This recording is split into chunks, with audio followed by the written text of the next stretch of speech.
어제 박근혜 대통령께서요, 청와대 비서실 참모진을 대폭 교체를 했습니다. 그래서 오늘 아침 신문은 거의 다 뭐 이거였는데요. 사실상 뭐 국정조사도 중요한 문제인데 그것보다 거의 이제 비서실 참모진 대폭 교체, 이게 이제 핵심이었습니다. 요걸 보면요, 박근혜 대통령께서 휴가를 다녀오자마자, 박근혜 대통령이 휴가를 다녀오자마자 이 저도인가요? 저도였나요? 아버지와 함께 추억이 잠겨서, 아버지와 함께 했던 그 추억에 잠겨가지고, 그때가 참 좋았지라고 생각하면서 막 바닥에다 뭐 쓰시고 이러셨는데, 그때 썼던 게 대충 무슨 내용인지를 알 것 같습니다. 아버지와의 추억을 떠올리면서, 그때 그 시절 그 사람들, 옛날 사람들을 확 끌어모아야겠다. 뭐 이런 생각을 한 게 아닐까, 이런 생각이 듭니다. 왜냐면요, 전격적으로 이루어진 문책성 인사다, 뭐 이런 분석이 지배적이긴 한데요. 대체로 과거로의 후퇴다라는 지적이 일고 있습니다. 그래서 심지어 보수 성향의 신문들마저도 우려의 목소리를 조금씩 나타내고 있는 정도라고 합니다. 일단 볼게요. 박근혜 대통령 신임 비서실장에 김기춘 전 법무장관, 무려 74세 나이에 김기춘 전 법무장관을 임명을 했습니다. 이분에 대해서는 이야기 좀 잠시 후에 드리겠지만요. 일단은 공석 상태였던 정무수석에는 박준우 전 유럽연합 벨기에 대사가 발탁이 됐고요. 민정수석에는 홍경식 전 법무연수원장, 미래전략수석에는 윤창번 전 하나로텔레콤 회장, 고용복지수석에는 최원영 전 복지부 차관이 각각 임명이 됐다고 합니다. 근데 이게 이번 인사가요, 대체로 다들 좀 의외다라는 반응이라고 합니다. 뭐 휴가에서 복귀하자마자 갑자기 휴가에서 뭔 생각을 하셨길래 궁금하지만, 뭐 전격적으로 단행되기도 했고요. 거의 뭐 청와대 2기가 아니냐라는 이야기가 나올 만큼 교체 대상이 상당히 많았기 때문이다라는 이제 이야기입니다. 이게 뭐 사실상 그동안 박근혜 대통령이 뭐 이때까지 뭔가를 하려고 많이 했지만 사실상 지금 크고 작은 사고들이 워낙 많이 터졌거든요. 이번에 뭐 국정조사 건도 그렇고, 그러다 보니까 좀 일종의 문책성, 있던 사람들이 확 자르고 새로운 사람들을 기용하는, 뭐 이런 게 아니었겠냐라는 생각이 듭니다. 근데 중요한 것은 아까 이야기 드린 김기춘 신임 비서실장, 이분인데요. 이분이 무엇을 의미하는가? 원래 비서실장은 가장 그 대통령의 측근에서 대통령을 모시는 사람이잖아요. 그죠? 그런 만큼 대통령과 가장 잘 맞고 대통령의 심중을 잘 파악할 수 있는 인물로 채워지게 돼 있습니다. 그런데 김기춘 비서실장이 왜 비서실장으로 임명되게 됐는가? 이걸 이제 살펴볼 필요가 있습니다. 이 박근혜 대통령하고 이 집안 자체하고 인연이 굉장히 깊은 인물이다라고 평가받고 있는데요. 일단은 정수장학회 1기 장학생이었고요. 이 장학회의 동창회라고 볼 수 있는 상청회의 의장으로 활동했던 분이랍니다. 야, 대박이죠? 그리고 공안검사 출신인데요. 공안검사 시절에는 유경수 여사 저격 사건을 직접 맡아서 문세광의 자백을 받아내기도 했고요. 박정희 대통령 당시에 청와대 법률비서관으로 근무하면서 유신헌법을 직접 만졌던 인물이라는 겁니다. 그래서 박근혜 대통령의 멘토로 불리는 인물이라는 거죠. 야, 느낌 오시죠? 느낌 아닐까요? 네. 느낌 오시죠? 이런 인물, 무려 이 정수장학회 중에서도 동창회장을 하셨던 분이고, 거기다가 유경수 여사의 사건을 직접 맡아서 범인을 잡았던 인물이고, 거기다가 유신헌법을 직접 만지작만지작했던 그런 인물. 이런 인물이 현재 박근혜 대통령의 비서실장으로 들어간다는 것은 대체 어떤 의미일까요? 그죠? 그것뿐만이 아니고요. 정말 중요한 부분 중에 하나가 바로 이겁니다. 여러분들 뭐 많이들 알고 계시겠지만 김기춘 전 지금 현재 비서실장, 새로운 신비서실장에게 어두운 과거가 하나 있다라는 건데요. 저도 이제 뭐 모르고 있다가 이번에 이제 기사 나오면서 알게 됐습니다. 이게 그 유명한 초원복집 사건의 당사자라는 건데요. 이게 뭐냐면요.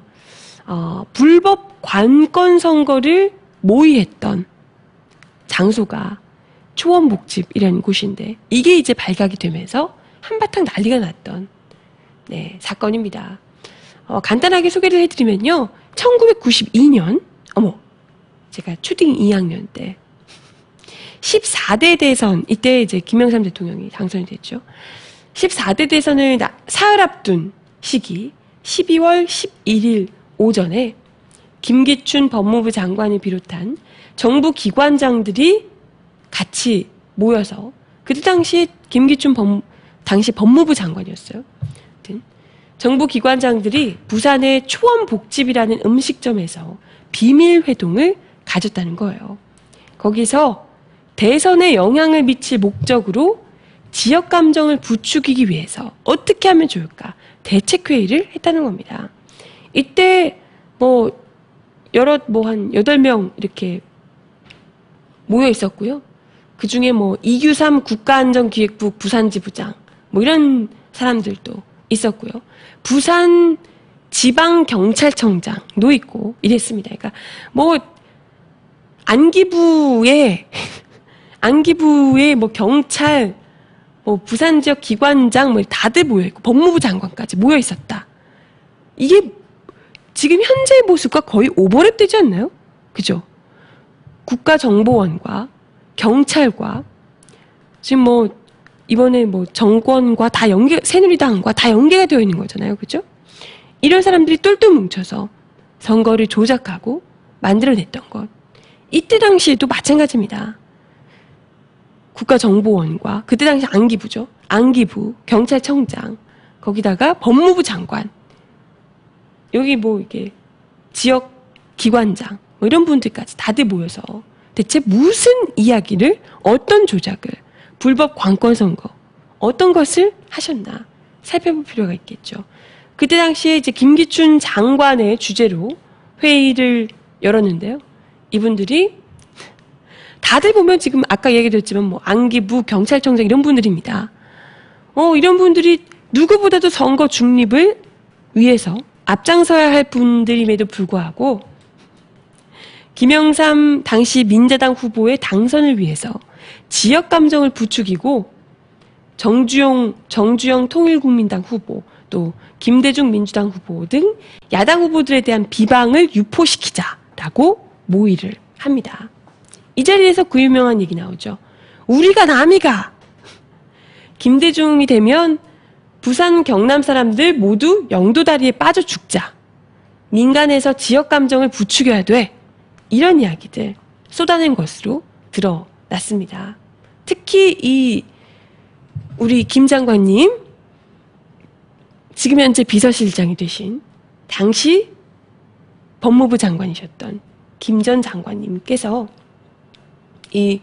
그 경찰청장에게 당시 경찰청장에게 그런 이야기를 합니다. 당신들이야 노골적으로 선거운동 해도 되지 뭐.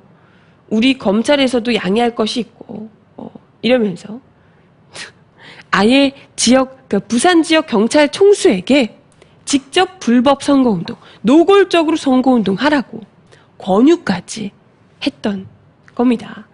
야, 이 정도면 거의 지금하고 너무나도 흡사하지 않나요? 지금은 그때 당시에는 컴퓨터 이런 게 발달하지 않았으니까요. 그때 당시에는 댓글 알바 이런 게 없었겠죠. 대신에 직접 다니면서 이런 소문을 내달라는 거예요. 지역 감정 부추기는 우리가 남이가 이러면서 지역 감정 부추기는 이야기들을 해달라. 경찰청 부산 경찰청도 청장도 어머, 대놓고 하면 되지 뭐. 경찰이 대놓고 선거 이야기를 해요? 선거운동을 대놓고 하라고, 선거 개입을? 그런 이야기를 직접 했더라는 겁니다. 거의 뭐 지금 1992년과 2012년, 이건 뭐 지금 30년 후에 다시 온 것도 아니고 똑같은 일이 발생을 했다는 거죠. 이 사람들도 미리 국정원, 새누리당, 우리가 녹취 파일이 공개가 안 됐다 뿐이지 국정원과 새누리당과 경찰청장끼리 그 사이에서 어떤 커넥션이 있었는지 대충 짐작을 우리가 하고 있는 거잖아요. 그죠? 이 사람들이 똑같은 얘기 아마 했을 겁니다. 지역감정 부추겨라. 뭐 우리가 남이가. 얘네 되면, 문재인 되면 우리 다 빠져 죽어야 된다. 문재인 후보 되면 국정원 이제 죽는 거다 생각했던 거 국정원 딱 마인드잖아요. 그죠? 그런 이야기를 바로 이제 한 것 아닌가. 근데 웃긴 건 이런 상황에서도 불구하고 이게 이제 바로 직전에 이게 밝혀졌음에도 불구하고 사실 이런 게 딱 터지면 바로 김영삼 후보 정도를 뽑아서는 안 되거든요. 그죠? 근데 그럼에도 불구하고 김영삼 씨가 당선이 됐고요. 그죠? 뭐 새누리당에서 잘하는 스타일 있잖아요. 그때 당시에도 마찬가지로 이게 정치적 음모라며. 그리고 언론들도 이제 당시에 딱 지금 언론하고 똑같습니다. 어땠나요? 그때 관권 선거가 얼마나 심각한 문제인지는 전혀 아랑곳하지 않고, 부도도 그 도청을 하는 게 얼마나 부도덕한 일인가. 지금이랑 똑같죠? 이거에 대해서 이제 집중적으로 보도를 했다고 합니다. 결국 이 언론 플레이에, 그리고 강경한 김영삼 후보 측의 입장에 오히려 도청한 내용을 폭로했던 통일국민당이 여론의 역풍을 맞았고요. 김영삼 후보가 영남 지지층의 결집 효과를 보면서 대통령에 당선이 됐습니다. 이게 무엇을 의미하는가? 똑같다는 거예요, 지금이랑. 그죠? 오싹할 정도야, 이거. 지금 얘네들이 합작해서 이런 말도 안 되는 불법 선거를 자행했다라는 것도 똑같고요. 이에 대해서 대처하는 방안도 공개가 되니까 바로 이 지금 손가락으로 달을 가리키고 있는데, 달 말고 손가락을 계속해서 손가락 모양이 이상하니, 손가락 모양이 불손하니 이러면서 얘기를 하고 있다는 거죠. 뭐 지금은 이게 뭐 정치 음모다, 지금도 마찬가지로 정치 음모다 얘기를 하죠. 거기다가 지금 뭐라고 합니까? 뭐 여기서 저번에도 그 김무성, 권영세 뭐 이런 폭로, NLL 때문에 폭로 나오고 했을 때도 도청이 문제다 이런 이야기, 도청으로 뭐 너무 심각하다 이런 이야기들 했었죠. 누군지 밝혀내겠다 뭐 이러면서. 지금도 이건 국정원 선거 개입건 이야기를 하는데 국정원 직원, 여직원이 감금을 당했니 하면서 국정원 여직원의 인권 문제를 난데없이 강하게 어필하며 지금 그러고 있는 거죠. 이런 것들이 지금 사실상 30년 전이라고 볼 수 없을 정도로, 그 이전과 30년 전은 1992년이면 30년 전이 아니군요. 그죠? 20년 전이네요. 네. 그 20년 전 일을 20년 동안, 20년이라는 세월이 흘렀는데도 불구하고 전혀 달라진 바 없이, 그죠? 어쩌면 거의 뭐 오버랩 되듯이 똑같은 지금 스타일을, 선거를 진행하는 방식부터 시작해서 그 이후에 사건이 터지자 덮는 방법까지 똑같이 진행하는 이런 모습을 보여줬는데, 이것이 과연 그냥 요 일로 국정원 선거 개입건으로 끝날 문제인가? 아까 말씀드렸지만 유신으로의 회기예요. 지금 이번 비서실장이며 이런 분들 등용한 것이. 그때 당시 우리가 남이가 하면서 그 불법 관권 선거를 주도했던, 그리고 결국은 김영삼 대통령을 만들었던 바로 그 당사자 김기춘 전 법무부 장관, 현재 비서실장이 다시 박근혜 대통령의 곁으로, 그것도 아주 최측근으로 등용이 됐다는 겁니다. 무엇을 의미하는 걸까요? 이러다가 유신헌법 만지작거렸던 그 솜씨로 제2의 유신헌법 만들어주실 수도 있고요. 그죠? 이걸 계기로 그때 당시에 유신독재 시절에 어목했던 막 이렇게 거의 뭐 단발력 내려지고 그죠? 뭐 미니스커트 길이 재고 통금 생기고 뭔 말만 하면 잡혀가고 나 발칙한 뉴스 못하고 끌려가고 이런 것 아니겠냐.